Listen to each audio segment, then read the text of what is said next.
Europe Midi. Romain Desarbres. L'expulsion de l'imam Iqiyoussen vire à la pantalonnade. Après avoir été au cœur du feuilleton politico-judiciaire de l'été et quelques heures après la validation par le Conseil d'État de son expulsion, il a décidé de fuir et officiellement, la police ne sait pas où il se trouve. On est en direct avec Thibaut de Montbrial. Bonjour Thibaut de Montbrial. Bonjour Romain Desarbres. Président du Centre de réflexion sur la sécurité intérieure. En voyant ça, je me dis que cette affaire, c'est vraiment le symbole des difficultés de la France à expulser des étrangers qui se comportent mal, même quand il y a une volonté politique forte. C'est le moins qu'on puisse dire. C'est appuyé par le ministre de l'Intérieur et on n'y arrive pas. C'est compliqué. Écoutez, c'est compliqué parce que, comme vous le dites, pour une fois, là, il y avait une volonté politique. Il y a eu une action qui a été engagée, qui a été ensuite défendue par l'État devant les tribunaux sur les recours de l'intéressé. Le Conseil d'État a donné raison. Chose qui n'arrive pas tous les jours, le pays d'origine de l'intéressé, c'est-à-dire le Maroc, était d'accord pour recevoir la personne expulsée, ce qui n'arrive pas tous les jours. Et puis là, c'est l'imam Iqiyoussen qui fait un pied de nez à ce pays dont il montre à quel point décidément il le méprise, bien qu'il y vive depuis plus de 40 ans, et qui disparaît dans la nature. Il va finir par être retrouvé, mais enfin tout ça n'est pas glorieux. Oui. Alors cet imam est marocain, il sera expulsé vers le Maroc. Comme vous le disiez, les planètes étaient alignées, c'est-à-dire qu'il y a une volonté politique, une décision de justice et accessoirement le pays d'origine qui acceptait de le récupérer. Expliquez-nous, qu'est-ce qu'on lui reproche exactement à l'imam Iqiyoussen pour qu'on comprenne bien. Dans l'arrêté d'expulsion qui avait été signé par Gérald Darmanin, il était reproché à cet imam des apologies de terrorisme, notamment de discours de Ben Laden ou d'Al-Zawahiri, d'Al-Qaïda, mais c'est un motif qui a été écarté par la justice au motif qu'il n'y avait pas suffisamment d'éléments à l'appui de ces allégations du ministre. Néanmoins, ce qui a été retenu par le Conseil d'État, c'est deux choses.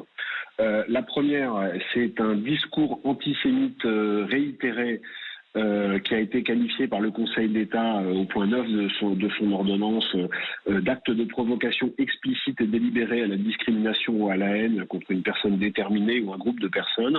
Et d'autre part, parce qu'il y a deux griefs retenus par la justice, un discours systématique sur l'infériorité de la femme, théorisant la soumission de la femme à l'homme et impliquant que les femmes ne puissent bénéficier des mêmes libertés ou des mêmes droits que les hommes. Ouais. Donc c'est pour ces raisons que, en dépit du fait que M. Iqiyoussen vivait en France depuis longtemps et il y avait une famille, la gravité des éléments relevés par le Conseil d'État a permis d'infirmer, de casser la décision du tribunal administratif de Paris qui, lui, s'était opposé à l'expulsion de cet imam et donc a autorisé à valider la décision du gouvernement. Donc M. Iqiyoussen devrait être dans l'avion. On a quand même mis du temps à s'intéresser à ce monsieur. Selon le journal du dimanche, en 1994, l'imam Iqiyoussen avait incité des jeunes filles d'origine maghrébine et scolarisées au lycée Faidherbe de Lille à refuser de retirer leur voile pour aller en cours. Ça, c'est 1994. 10 ans plus tard, il avait estimé que les lois françaises étaient instituées par un gouvernement, je cite, manipulé par les Juifs. Ça date pas d'hier, hein ? Non, mais vous avez tout à fait raison de rappeler ces antécédents qui sont anciens, parce que ça permet d'illustrer une nouvelle fois la grande pusillanimité des gouvernants français depuis des décennies sur la question de l'islamisme, sur la question de l'ancrisme des frères musulmans dans la société française et sur la frilosité, parce que parfois la tétanie de nos gouvernants, aussi bien au plan national qu'au plan local, pour dire ce qui est, c'est-à-dire que l'islamisme est un dogme politique de conquête qui est théorisé depuis des années, voire parfois depuis des siècles, et que l'imam Iqiyoussen, par son comportement, par ses propos, s'inscrit dans une lignée qui est une lignée qui a encore de très nombreux tenants en France, qui est une lignée qui est d'ailleurs protégée par un parti politique comme la France Insoumise, et qui vise, les islamistes visent à déstabiliser les pays dans lesquels ils s'installent, et la France est très clairement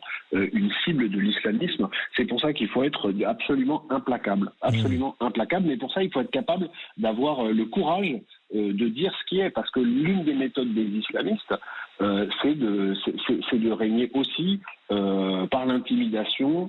Alors vous avez l'intimidation, le premier degré de l'intimidation, c'est de traiter des gens qui s'opposent aux islamistes d'islamophobes. Donc de les stigmatiser. Mais il y a un deuxième degré qui est désagréable et qui arrive très vite, ce sont les menaces physiques. Et ce qui fait qu'il y a énormément de gens qui finalement rentrent dans des accommodements, raisonnables ou non. C'est-à-dire des menaces physiques très concrètement, un cas concret. Vous avez énormément de gens qui en France dénoncent l'islamisme, qui sont suffisamment menacés pour qu'ils soient protégés par la police. Mais bien au-delà de ça, vous avez très souvent, vous avez par exemple un livre qui vient de sortir qui est écrit par une journaliste qui s'appelle Karine Azopardi avec un professeur de collège qui est anonyme et qui raconte l'islamisme au quotidien dans les collèges, qui raconte la lâcheté, non pas des professeurs, parce que quand on est seul face à une classe, c'est difficile, mais de l'institution de l'éducation nationale face à un discours que nous devrions attaquer net à la racine. S'il y avait une unanimité dans ce pays pour dire que le discours islamiste est un discours qui est absolument insupportable et que c'est d'ailleurs l'intérêt de nos compatriotes musulmans de le dire, parce qu'il ne faut précisément pas mélanger les musulmans qui pratiquent leur religion dans la sphère privée, comme ils en ont tout à fait le droit, avec ceux qui ont vocation à faire de l'islam un dogme politique dominant, eh bien, nous n'y arriverons jamais. Et l'imam Iqiyoussen est un des acteurs de cet état de fait, quoi. À l'évidence. À l'évidence. C'est d'où d'ailleurs la décision qui a été prise. Mais des imams Iqiyoussen en France, il y en a des dizaines. Et quand je dis des dizaines, c'est pour être prudent, mais on est sans doute plus proche de la centaine.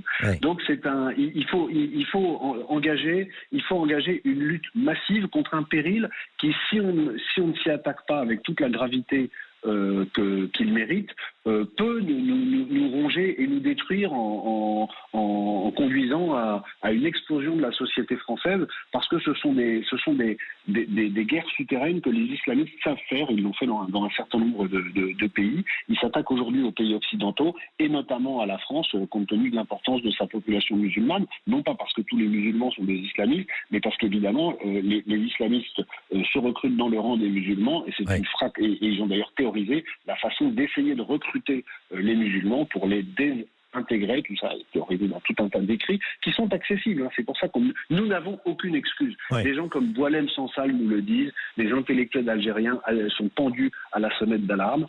Il faut les écouter et il faut agir de façon implacable avant qu'il ne soit trop tard. Merci beaucoup Thibaut de Montbrial, merci d'avoir été en direct avec nous dans Europe Midi, président du Centre de réflexion sur la sécurité intérieure. Voilà, à l'heure qu'il est, cet imam, donc l'imam Hassan Iqiyoussen qui est marocain et qui fait l'objet d'une volonté d'expulsion de la France, est en fuite. On ne sait pas, en tout cas officiellement, où il se trouve. Il pourrait se trouver en Belgique. Merci beaucoup Thibaut de Montbrial.